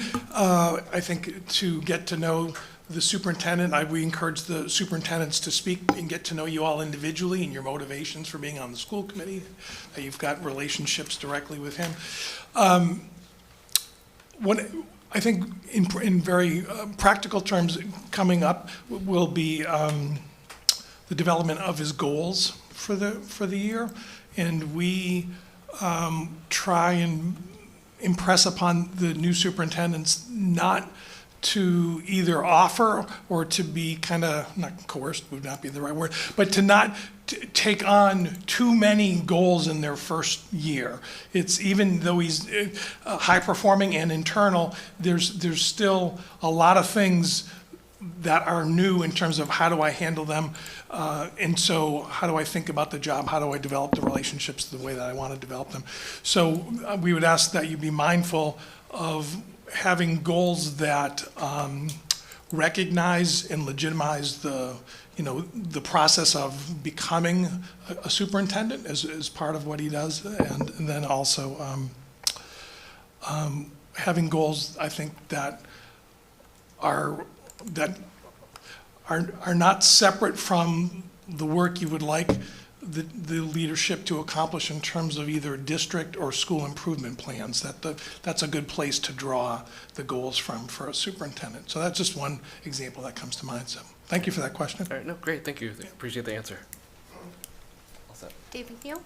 Yes, thank you very much, Lucas, for putting this together. It's very thoughtful, and it's excellent that both this plan and this program exist to set you up for success, because when you succeed, our entirety of Franklin Public Schools succeeds. So thank you. Elise? I just want to comment on one thing that you had said, Dr. Sullivan, was about this is sort of describing the chain of adult learning, right? So it's you, and then it's Mr. Jagir, and then it's the principals, and then it's the teachers, and then it goes down to the students. And I just love that as an idea and as a visual, and really appreciate that. It's all growth mindset, no matter what position you hold, no matter your age, your years of experience, and I think. That's something that I've seen Mr. Jagir be very, open to growth mindset and supportive of that, and humble in that way, as far as always being a lifelong learner and continuous self-improvement. And I'm looking forward to reading this and talking about your goals next month. Megan? Yeah, thank you so much for the presentation and this. And I think this is fantastic. It's sort of like continues with the digital learning, right, where we, help the teachers help the students, and we're always learning, and it's great to have resources and people help each other out and not be in a sink or swim, situation. So thank you very much. Dr. Sullivan, thank you so very much for coming out this evening. We really appreciate it, and for taking the time to mentor our wonderful new superintendent. So thank you. It's a pleasure. See you around. And now you can go get some ice cream. I will. And drive safe. Have faith. Yeah, and drive Good safe. choice, good choice. All right, moving along to information matters. Let's see. Superintendent evaluation, Elise. So we don't really have any new updates, but as we were just sort of talking about, we'll expect to review the superintendent's new goals in October, and I'm hoping to pull the subcommittee. So Camille and Megan, we should get together probably, Lucas, if you have whenever you have a draft of the goals, and we can look at them in light of our evaluation report before the school committee. That would be helpful. Budget, Dave McNeil. Budget has not met since last meeting. I did have a question. I remember, I think it was like February, March, we had a joint budget subcommittee That was in where it March, was yes. like the town council and the FinCom and school committee, and we all met, and it was very like, It was are we great. doing it again, or was that just like a one-time thing? Do you know? Have you heard anything? The plan was to do it multiple times, but Okay. I haven't heard anything since. Okay, And I'll have to Go look ahead. into that. I would certainly love to do it again, because I thought it was a great resource for I all of thought us so as well as the too. town. All right, thank you. Policy, Dave Callahan. Right, we just approved a number of the work that we had been doing, and that we have another meeting this month, actually, on September 28th. It's our next meeting Oh my God, already? already. All right. Community relations. We have our booth reserved for Harvest Festival, October 1st, 12 to 5. Everybody step on down. I'm going to be enlisting people to come help me run the booth. At our next meeting, we're going to be discussing the MASC resolutions for the MASC Delegate Assembly being held in November. Space needs and facilities. Mr. Charles. Yes, so we met today. It was follow-up on our meeting that was, 2 weeks ago? Yes. In this meeting, we reviewed the compiled results of the independent assessments. We received the cost per consultant, and we have come down to a consultant that we will bring for approval for all of you on the 27th. So look forward to that. So our next school committee meeting. We also talked through the redistricting advisory committee interest form, where we're working on how we will be asking the community, families, the educators to participate in this process. And now as a process, we'll also bring up the request to officially create the redistricting advisory committee as of next school committee meeting. And then there will be, now that we're entrenched in the process more so and it's formal and we're getting a consultant, there will be more communications being sent out to the families, the educators, whomever wants to be aware of this, and it's hopefully everybody and everyone. Mr. DeGear will be also formally sending out some communications to the educators to keep them abreast of what's going on and how they can participate as well. So it's becoming more formal, and there will be a lot more updates, and I feel like we'll have more detailed updates as we go, once we have the consultant, and we'll have clearer timeframes. So it's a exciting process, long process, and we'll make sure that everybody and everyone knows what's going on throughout the whole entire system. We'll do our best. Yes. Joint PCC. Yes, so me again. So we met for the first time. This was just our introductory meeting for the first year, where we introduced the new leadership of the PCCs to the new central office staff. We gave them a quick update around some of the just kind of standards in terms of how the PCC should work when signing contracts and things just to be mindful of in terms of the names that's on it, being the PCC versus the school, types of insurance, just so that there's some standardization. Mr. Jagier was really focused on making sure that there's consistency across the board, so that we're not necessarily doing things differently for the various PCCs, which I think is a great item and a strategy to take. From there, just getting up to speed on what the PCCs are doing. And it ranged for just our normal back-to-school events, so things such as supporting the teachers for lunches, as a welcome back lunch, introductory meet and greets with the families to build some camaraderie and some sense of community. So these range from ice cream socials to like parent get-togethers, and then just the various fundraisers that they're doing.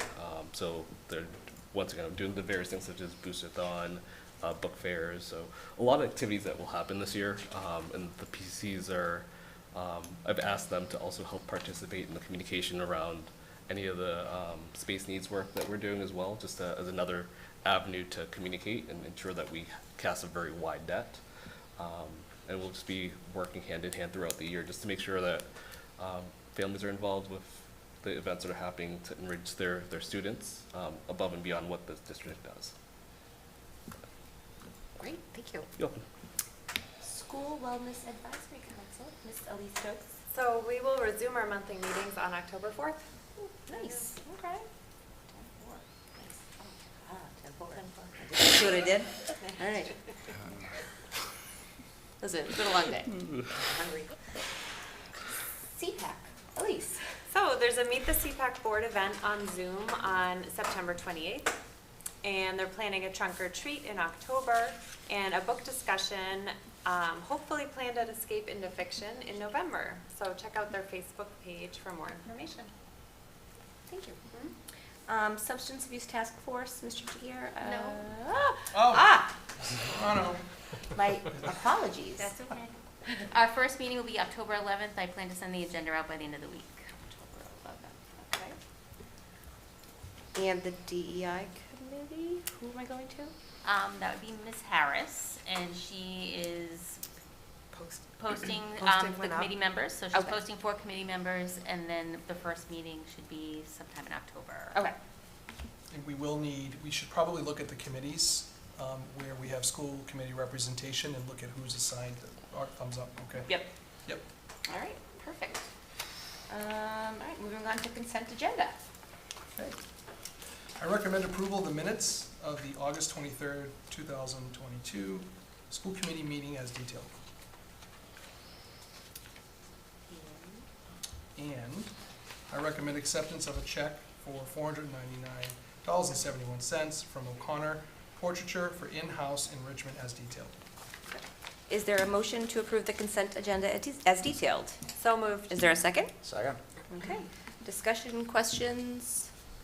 All right, seeing none, I'm going to do a roll call vote. Camille Birdstein? Yes. David Callahan? Yes. Al Charles? Yes. Dave McNeil? Yes. Elise Stokes? Yes. Megan Whitmore? Yes. Denise Spencer, yes. All right, approved. Citizens' comments. Are there any citizens in the audience, in person or online, who would like to make a comment on an item not on tonight's agenda and falls within the committee's purview? I'll give folks at home a minute if they'd like to raise their hand. I know sometimes it's hard. I have a hard time. Okay. All right. New business, Mr. Chia. So next meeting, you can expect an update on the district strategy for improvement, a district improvement plan, and some school improvement plans. We're going to break them up over the next 2 meetings. So we'll start with, I believe we'll start with our Elementary, side. pre-K and elementary. Pre-K and elementary, thank you. And then the next meeting will be our secondary schools. That'll be the month of October for school improvement plan approval. Also, I'm sure we'll have more updates related to space needs and some other further updates we can provide regarding staffing and things like that. All right, so next meeting, September 27th. All right, I would like to entertain a motion to adjourn from the September 13th, 2022 school committee meeting. Is there a motion? So moved. Is there a second? Second. Vote will come on the motion. Roll call vote. Camille Bernstein? Yes. David Callahan? Yes. Al Charles? Yes. Dave McNeil? Yes. Elise Stokes? Yes. Megan Whitmore? Yes. Denise Spencer, yes. All right, thank you, everyone. See you in 2 weeks. I'm gonna go home and have ice cream. You clearly